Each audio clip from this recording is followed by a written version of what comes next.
Welcome to Man Does Tech, where I solve the problems you didn't even know you had. In this video, I will explain how to play Undertale on your school Chromebook. First, let's consider cloud gaming. Services like GeForce now allow you to stream games you already own, such as Undertale on Steam, directly to your browser. This bypasses installation limits, requiring only a good internet connection and a subscription to the service. It's a fantastic way to enjoy your favorite titles without needing powerful hardware. Another powerful method involves enabling Linux on your Chromebook. Many modern Chromebooks support Christini, which provides a full Linux environment. You can find this option in your device's settings under Developers. Once enabled, you can install applications like Steam directly within Linux, allowing you to download and play Undertale as you would on a traditional desktop computer.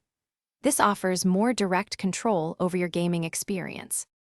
If cloud gaming or Linux isn't an option, consider browser-based alternatives.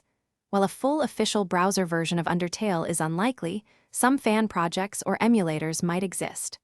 Alternatively, you can use remote desktop software to connect to your home computer.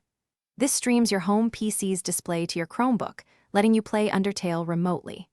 Just make sure your home machine is running and has a stable internet connection. Before you dive in, remember a few important considerations.